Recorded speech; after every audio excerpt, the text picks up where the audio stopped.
Eric and Julia. Welcome to Friends from Work. It is our absolute honor and privilege to have you here. Welcome. Oh, Thanks. yes. Thanks so much. Thank you all. Okay, so to dive in here, I was a huge fan of the original series. I went back and watched the whole thing before the first season of 97 came out, and it all held up just as I hoped that it would. Y'all are obviously big fans of the Claremont era, and even going further back with some of the things that were referenced. And the original series did such a great job of adapting the most iconic X-Men stories from the 60s and especially the 70s and 80s. But then you made your own contribution with the 90s animated series that then was such a big influence on the comics that came after that. It sort of, the influence maybe turned around.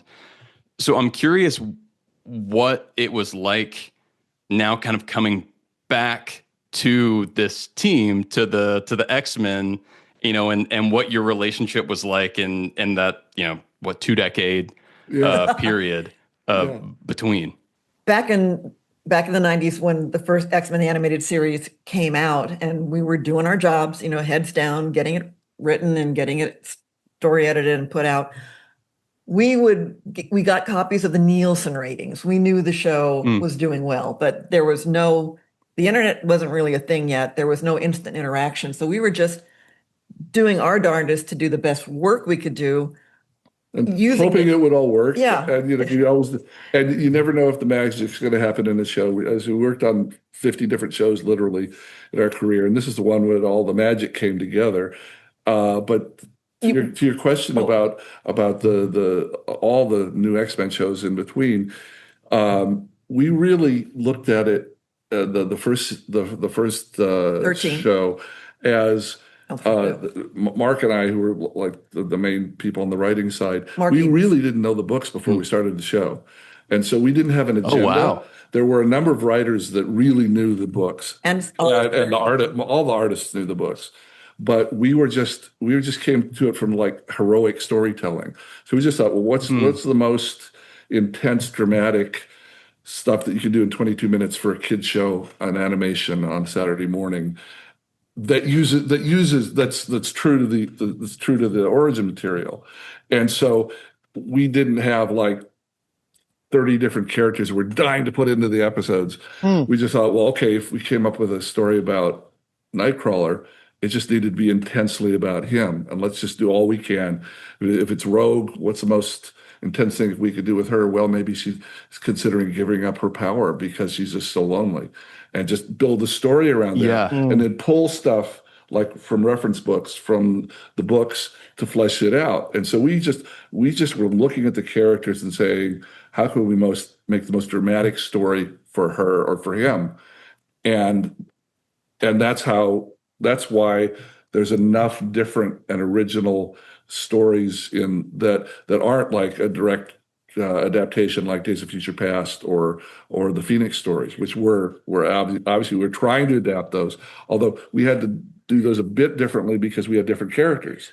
Speaking as someone who wrote episode 11, Days of Future Past Part 1 for the first 13, because we were all hired to work on 13 episodes. And then we all let go because they all didn't think it was going to work, because Hollywood didn't think it was going to be popular. So 13 episodes, one and done. So Marvel in New York wasn't really sure how this was going to, they had their fingers crossed, but by the time it came to episode 11, 12, and 13, they were feeling more confident in the stories that we were telling. They said they let us try to use one of their crown jewels. You get to use get to use Days of Future Past, okay?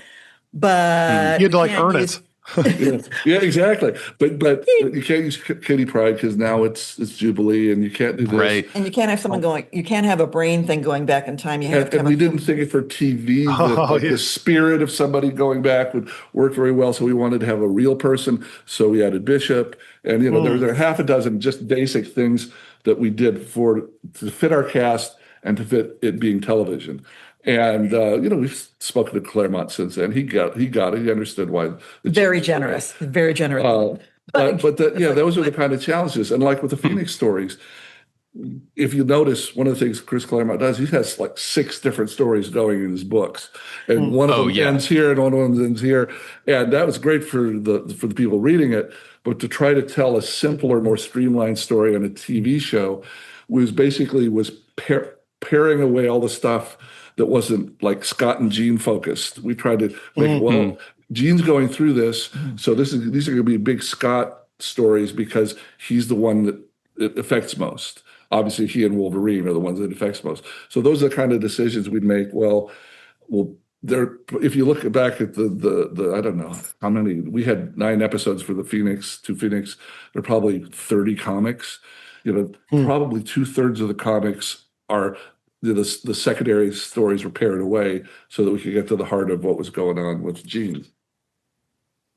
I love that. And then with coming back 30 years later now for this version of it, I'm interested in the line you guys would have to find in that you're making a show that you want to catch up with modern technology and make it more modern storytelling for the modern audience, but still trying to play on the nostalgia of the 90s and maybe the technical limitations that you had so that it still feels like it fits the same era. I guess I'm just interested in that line and exploring that. That was absolutely all the executives, Brad and Dana, who've been running the show from the start. They understood that they wanted this to be a continuation. And so they wanted it to, say someone coming new to the old episode series and then going to this could be episode 77, the old series. They could make it look like anything today. They could make it look 3D. They could make it look much slicker. They specifically made it look as close to the original designs as they could. And that was their decision. And it was obviously disheartening for us because so many times in Hollywood, someone says, "Oh, we had a hit 30 years ago.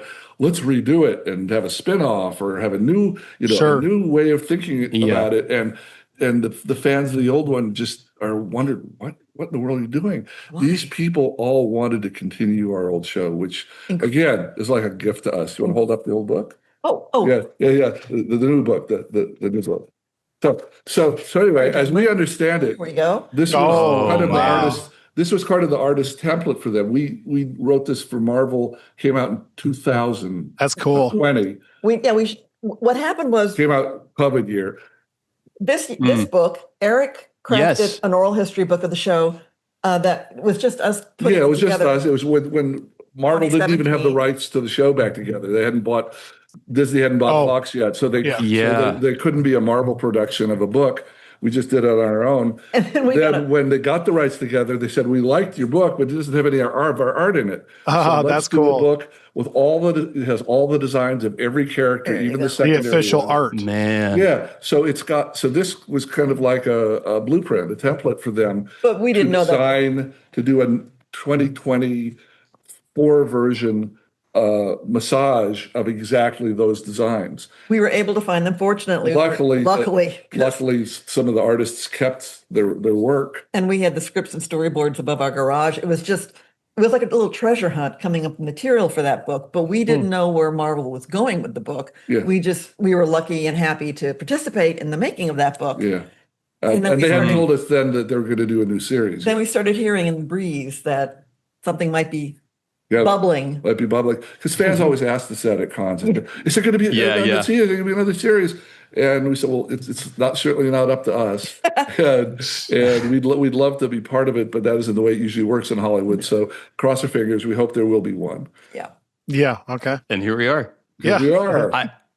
I'm curious. You sort of previewed this when you were talking about not having Kitty Pryde, and then now we're coming back, and there's a whole new batch of characters, some that were introduced in season 1 and some that I think we're slowly getting introduced to in season 2. How much of a say have y'all had, or were you part of that conversation about which characters were being introduced at various points? It's really more the executives and the showrunners have been the ones that have been we let them know some of our favorite choices, who we like to tell stories about. But it's really been something. We've been more on the reactive side. The 30 somethings, and like people like Matthew Chauncey, who's running the scripts right now, they and the artists are doing the 60, 70-hour weeks and making the show work.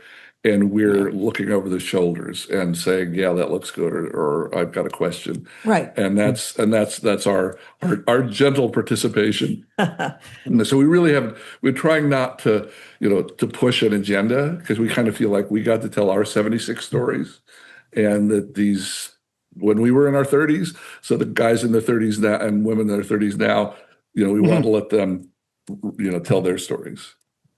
That's cool. Yeah. Well, maybe we close on this, Robbie, and let you get out of here so I can ask one question about something that doesn't spoil something. So for those of you who don't know, Robbie's only seen 2 episodes. I've seen 4 episodes. I want to ask them a question about something that he doesn't want spoiled. So Robbie, thank you for your time. That's well, Nice thank you all you. so much for creating something that has been such an incredible influence and foundational for so many folks like me. I would certainly not be hosting this podcast if not for some of the foundation that y'all laid. So I will say thank you, and thank you, Kyle, for not getting spoiled on a big reveal. And hope to talk to y'all again. You're welcome back on the show anytime. Thank you. Just let us know, Rob. We're here. We would love that. So final question. I don't know how much this is your decision or not, but even just from your perspective, what was it like getting to explore Apocalypse specifically, or like when they made that decision that he was going to be a part of this? And then, the 4th episode ends with this crazy ending of Magnus. I'm sure you've seen it. Yes. You have Magnus getting blown to bits here, and then rolling credits in silence. So again, if you're listening, you're just now having seen that. What was your reaction to that decision, and what do you think Apocalypse represents kind of to these X-Men? Well, okay, here we go. Interesting. When the original series began to use Apocalypse, he was fairly new to the books at that time in the 90s.